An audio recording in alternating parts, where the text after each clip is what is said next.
முத்தையா, இது என் சம்சாரம் மேகலை. வணக்கம்மா. இவன் என் ஒரே பையன் பாலசுப்ரமணியன். வணக்கம். கோபியில் ஒரு பெரிய கம்பெனியில் ஆடிட்டரா இருக்கான்.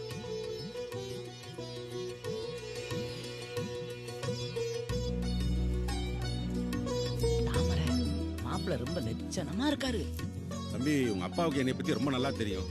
ஆனா உங்களுக்கு என்னை பத்தி தெரிஞ்சிருக்கிறதுக்கு வாய்ப்பு இல்லை. எனக்கு வடக்கால ஒரு 300 ஏக்கர்ல தென்னந்தோப்பு இருக்கு. தெற்கால ஒரு 500 ஏக்கர்ல முந்திரி தோப்பு இருக்கு. அப்புறம் அப்படி இப்படி கூட்டி கழிச்சு பார்த்தா ஒரு 600 பவுன்ல நகை செஞ்சு வச்சிருக்கேன். இது அத்தனையும் என் ஒரே பொண்ணுக்காகத்தான். சொத்து எல்லாம் பெருசு இல்லைங்க. உங்க பொண்ணு எங்க அப்பா அம்மா கிட்ட அன்பா இருக்கணும். படிப்பு பெருசா இல்லைனாலும் பரவாயில்லைங்க, அடக்கமா இருக்கணும். அதாங்க எனக்கு முக்கியம். உங்களை மாதிரி ஒரு மாப்பிள்ளை கிடைக்கிறதுக்கு நான் ரொம்ப கொடுத்து வச்சிருக்கணும்.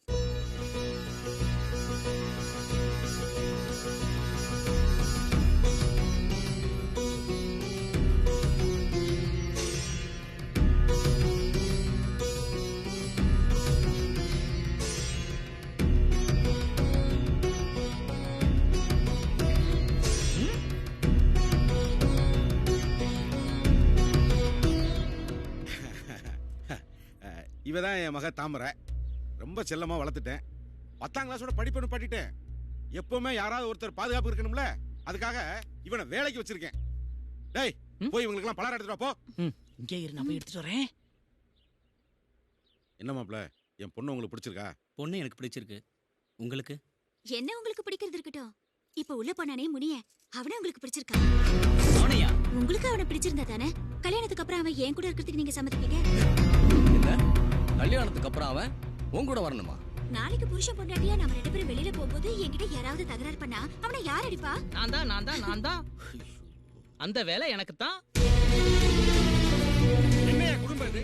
இப்படி ஒரு உறவை நாங்க எங்கேயுமே பார்த்தது கிடையாது. என் பையனை என்ன நல்லா வளர்த்திருக்கியா? உன் பொண்ணையும் அவளுக்கு ஒரு அடியாளையும். இந்த சம்பந்தமே வேண்டாம், வாங்க போலாம்.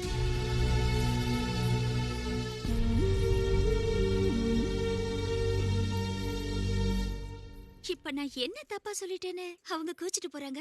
போனா போகட்டும் தாமரை. இவன் இல்லைன்னா என்ன? உன்னை கட்டிக்க 1000 பேர் போட்டி போட்டு வருவாங்க. வருவாங்கடா, வருவாங்க. கல்யாணத்துக்கு அப்புறமும் நீ இவ கூட இருக்கணும்னு இவ கேட்டா அவங்களும் இப்படித்தான் காரி துப்பிட்டு போவாங்க. என்ன பள்ளிக்கூடத்துக்கு அனுப்பும் போது முனியனை கூட்டிட்டு போக சொன்னீங்க. நான் சாமி கும்பிட கோயிலுக்கு போகும்போது முனியனை கூட்டிட்டு போக சொன்னீங்க. எனக்கு ஏதாவது காய்ச்சல் வந்து நான் ஆஸ்பத்திரிக்கு போகும்போது அப்பவும் முனியனை கூட்டிட்டு போக சொன்னீங்க. இப்ப எனக்கு கல்யாணம் ஆகி புருஷ வீட்டுக்கு போகும்போது மட்டும் முனிய என் கூட வரக்கூடாதா? முனிய பேசுறீங்க. கருத்தரத்து கொள்ளுங்க முதலாளி.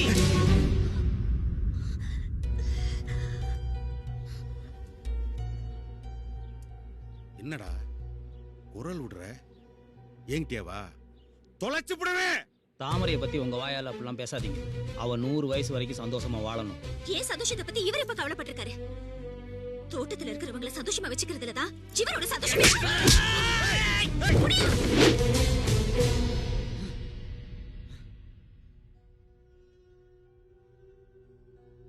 என்னையவே கை வாங்கிட்டியாடா?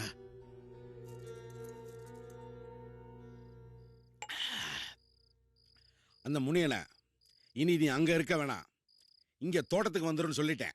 அவனை எதுக்கு இங்க வர சொன்னீங்க? நம்ம கதையை பார்த்துட்டு அவன் கதையை டெவலப் பண்ணிக்கவா? சரி, அவன் இங்க வந்துட்டானா எல்லா பிரச்சனையும் சரியாயிடுமா? அவனை தேடி உங்க பொண்ணு இங்க வந்துட்டா என்ன பண்ணுவீங்க? இப்ப நீ என்னடி பண்ண சொல்ற? அனுப்புங்க, அவனை இந்த ஊரை விட்டே அனுப்புங்க. அவங்க 2 பேரையும் நிரந்தரமா பிரிச்சிருங்க. டேய் முனியா, முதலாளி, என்ன அடிப்பேடா? என்ன அடிப்பேடா? என்ன அடிப்பேடா? என்ன அடிப்பியா? என்ன எவ்வளவு வேணாலும் நீங்க அடிங்க முதலாளி. தாமரையை மட்டும் நீங்க அடிக்காதீங்க. அவன் ஏமகடா, ஏமக. நான் என்ன வேணா செய்வேன், உனக்கு என்னடா? சின்ன வயசுல இருந்து என் முன்னாடி அடிச்சு வளர்த்திருந்தீங்கன்னா எனக்கு ஒன்றும் பெருசா தெரிஞ்சிருக்காது. முதல் தடவையா முன்னாடி அடிச்சிட்டியா, அதான் என்ன பண்றதுன்னே தெரியல. நீ தானே சொன்ன யார் அவளை அடிச்சாலும் திருப்பி அடிச்சிருன்னு. அதனாலதான் உன் மேலே கையை ஓங்கிட்டேன். நான் சொன்னதுனால தானே நீ அவளை பாத்துக்கிட்ட. அவளை யாராவது அடிச்சா திருப்பி அடிடான்னு நான் சொன்னதுனால தானே நீ செய்யற. இப்ப நான் சொல்றேன்டா, நீ இங்க இருந்து போ, இந்த ஊரை விட்டு போ. சரி முதலாளி. டேய் முனியா, இங்க வாடா. இத்தனை வருஷமா என் வீட்டில் நீ வேலை செஞ்சதுக்கு நான் எதுவுமே உனக்கு தந்ததில்லை. இந்தா பணத்தை வச்சுக்க போ. அதுக்கு தான் சோறு போட்டீங்கல்ல, அப்புறம் எதுக்கு பணம் காசெல்லாம்? பஸ்ஸுக்கு மட்டும் இதை நான் எடுத்துக்கிறேன்.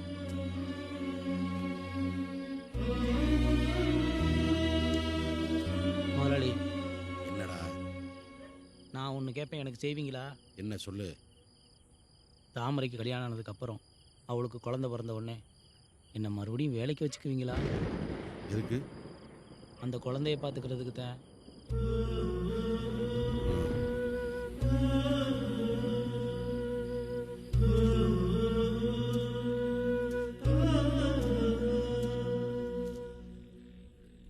தாமரை, முதலாளி என்ன ஊரை விட்டே போக சொல்லிட்டார். நானும் சரின்னு சொல்லிட்டேன். ஏன் தெரியுமா? அவர் என் மேல சந்தேகப்பட்டுட்டார். எப்ப அவரே சந்தேகப்பட்டுட்டாரோ அதுக்கப்புறம் நான் அந்த ஊர்லயே இருக்கக்கூடாது. உனக்கு கல்யாணம் ஆகி குழந்தை பிறந்த உடனே முதலாளி மறுபடியும் வேலைக்கு வச்சுக்கிறேன்னு சொல்லிட்டார். தாமரை, நீயாவது ஒரு ஆம்பளை பிள்ளையா பெத்து கொடு.